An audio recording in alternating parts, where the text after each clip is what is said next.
어떤 드라마 대사를 보면 이런 말이 나오죠. 남녀 간 만남에 대해서 처음에 만날 때는 둘이 박수를 쳐야 만나는 거지만 헤어질 때는 한쪽이 손을 놓으면 끝나는 거라고. 안녕하십니까? 딱 정해드리는 변호사 딱변입니다. 반갑습니다. 이혼 소송 중에 가장 슬펐던 순간과 그 스토리가 많죠. 오늘은 세상에서 가장 슬픈 이혼으로 시작을 해볼게요. 어떤 남자 의뢰인의 이혼 소송을 맡았었습니다. 아내분은 성격 차이로 이혼을 맘먹은 상태였고, 제 의뢰인은 끝까지 이혼을 거부하고 막아보려고 애를 썼어요. 최선을 다해서 이혼을 거부하고 조정하고 노력하고 하다가 결국은 인정을 하셨어요. 뭘 인정했느냐? 어차피 이혼을 내가 애써 막아도 우리 사랑은 여기까지구나. 막판에 이혼에 합의하고 도장을 찍기로 했습니다. 도장 찍는 순간을 함께 기다리면서 앉아있는데 여자분이 들어오시더라고요. 그때 저한테 살짝 우리 와이프 참 예쁘죠 하던 모습 참 슬펐습니다. 왜냐하면 도장 찍으면 이제 더 이상 아내가 아니거든요. 그러면 제가 반대로 세상에서 제일 비참한 이혼 말씀드려볼게요. 사람이 상황이 힘들 때 진짜 내 편과 아닌 사람이 갈라지죠. 전에 맡았던 이혼 사건입니다. 몇십 년 된 부부인데 남자분이 희귀병 환자였어요. 그리고 아내 쪽은 부양을 조금 했습니다. 힘드셨겠죠. 그 부분은 이해를 충분히 합니다. 근데 병수발이 1년이 채 안 됐어요. 병원에서는 점점 남자 쪽 가족들만 남게 되고 여자분은 이혼 소송을 진행합니다. 몇십 년간 내 편이라고 사랑했던 아내가 아프니까 1년도 안 돼서 버린 거예요.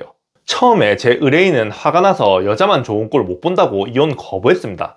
어디 한번 할 때까지 해보라고. 나는 이혼 못 해준다. 남자 쪽 집안 사람들 모두가 달라붙어서 화를 낼 정도였으니까 그 분위기는 말도 다 못했고, 저도 의뢰인 뜻대로 사건을 진행하고 있었어요. 분위기가 우리 쪽으로 넘어왔어요. 이혼을 기각시킬 분위기였는데 이게 가만히 생각해보니까 이게 혹시나 이혼을 안 한 채로 의뢰인이 돌아가시면은 아내한테 아파트가 넘어가는 이상한 상황이 되는 거예요.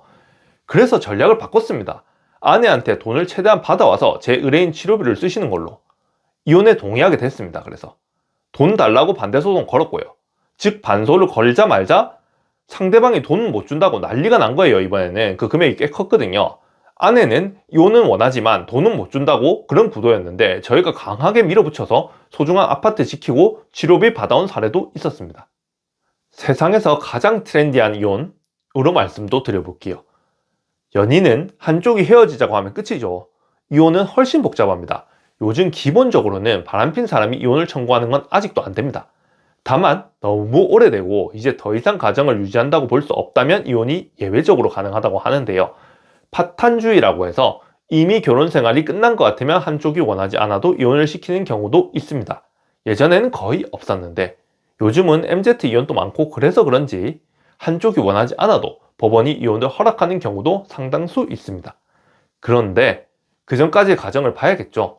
가사조사라고 해서 가정사를 가사조사관이 장시간 면접 보듯 조사를 해서 보고서를 냅니다. 보통 몇십 장짜리 보고서가 와요. 거기 보면 진짜 한쪽이 반대쪽을 너무 싫어하는 게 보이는 거죠. 그러니까 이제 판사들이 결국 이혼까지 시켜주는 케이스가 많이 생기는 것 같아요. 이런 상황이 있기에 요즘 한쪽이 이혼을 거부하면은 이혼 소송이 극단적으로 길어지는 케이스도 있습니다. 이혼 소송 중에 한 3년 진행하는 장기간 사건이 있는데 이 사건 또한 1년, 1년 반 이후에 이혼에 동의했거든요. 가정을 지키려다가 결국 못 잡는다는 걸 알고 동의 후에 재산 달라 아니면은 재산 방어 적극적으로 나서기 시작하면은 또 한 번 상대방에 실망하는 문구가 적힌 서류가 확 들어와요. 결국 전쟁이 2차 대전 마냥 시작이 됩니다. 바람이나 폭력이 아닌데 진짜 성격이 안 맞거나 질려서 한쪽이 한쪽 손을 일방적으로 놓는 경우는 너무 슬픕니다. 제가 가사 전문 변호사지만 이런 사건들 보면은 특히 이혼 원하지 않는 쪽 맡으면 참 슬퍼요. 변호사까지 감정이 요동치는 그런 슬픈 소송이 되는 거죠.